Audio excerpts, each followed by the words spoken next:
Greetings, everyone. I'm delighted to be with you once again for this midweek note of inspiration. But before I inspire you, I just want to just bring you up to date as far as our reopening process, a process that continues to unfold before our very eyes. This week, we go indoors for the first time. We will be celebrating Mass here at St. Catherine's on Thursday morning at 8 a.m. indoors. And then we're celebrating Mass once again on Friday morning at 8 a.m. at St. Catherine's as well. So it's the first time we'll celebrate 2 weekday Masses indoors since the pandemic began. And then on Saturday afternoon, 4 o'clock Mass, we will celebrate that indoors here at St. Catherine's as well, Saturday at 4 o'clock. Also in the middle of all that, we have a First Communion at St. Anne's on Saturday morning at 10 o'clock outdoors in the parking lot behind St. Anne's, weather permitting, of course. And we also have a baptism and a wedding in the mix for both Thursday and Friday as well. So slowly we're beginning to bring things indoors. Feel free to avail yourselves of those opportunities as you deem wise and efficient for you. Obviously, your health and your well-being and your level of comfortability are number one. So please keep that in mind. We will continue to do the Mass by video each week as we have done since the very, very beginning, with gratitude to all of those who make that possible. So please keep that in mind as our reopening process continues to unfold thoughtfully and deliberately. Secondly, I would just like to share something with you. I've been doing a lot of thinking lately, and I know that can be a very, very dangerous thing. I know if Father Peter ever heard me say that, he would concur that that's dangerous when Joe gets thinking.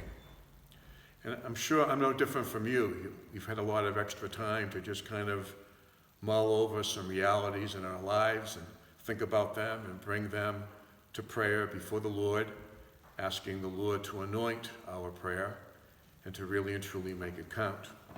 One of the things I've been thinking about is the whole reality of racism in our country and in our world. A reality that has been alive and well for a long, long time, whether we care to admit it or not. And I've been thinking about this reality in terms of my own experience when I was a priest a while back at St. Pius V Parish in Lynn. We had a very, very culturally and ethnically diverse parish. We had people of many, many different ethnic backgrounds and cultures coming together, whether it be for worship on a daily or a weekly basis, as well as in our parish school. St. Pius V in Lynn still touts a parish school from grades K through grades 8.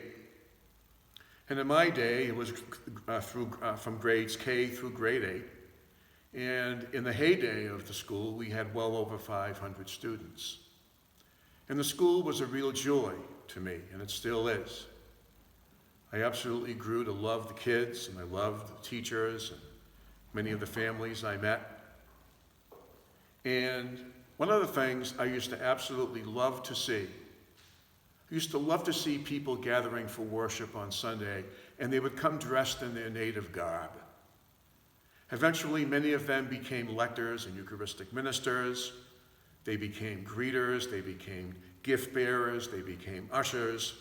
So our ministries reflected the cultural diversity that our community was.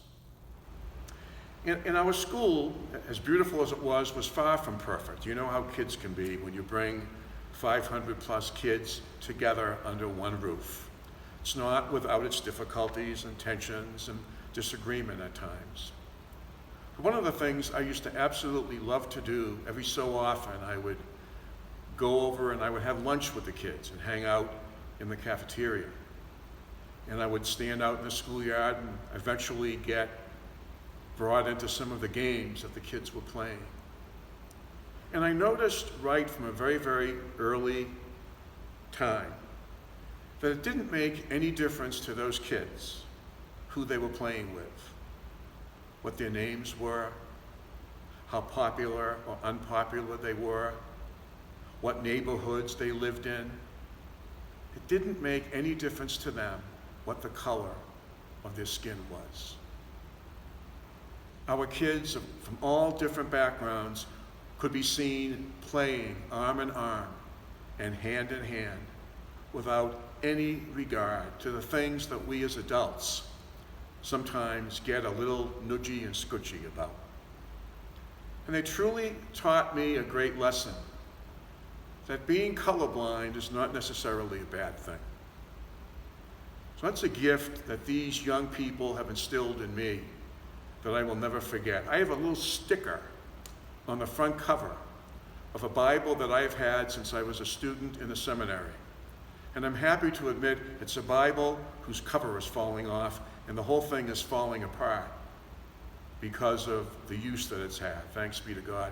But there's a little sticker on the front cover of that Bible that one of our students kind of came over one day as I was bringing my Bible from the school back to the rectory, and she attached this small sticker on the front cover of the Bible, and all it is a smiley face.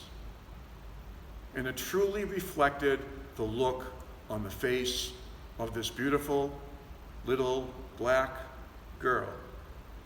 She always had a smile on her face every single time I saw her. And every single time I look at this sticker, not only do I think of her, but I pray for her. I hope and pray that she and her family are well. Those children teach me a great lesson. But what happens as we get older? We start developing baggage and issues and all the rest. And the Word of God is constantly reminding us to do our best to let go of some of those things that render us apart. Because in the last analysis, it shouldn't make any difference what our names are, what neighborhoods we come from, or the color of our skin. It really shouldn't make any difference. Shouldn't it?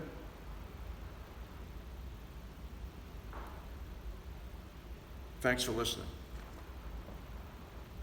Also, please keep in mind that as we anticipate 4 o'clock masses beginning on Saturday afternoon, this coming Saturday, that you'll have to register for those masses as well. Thanks, David, for reminding me.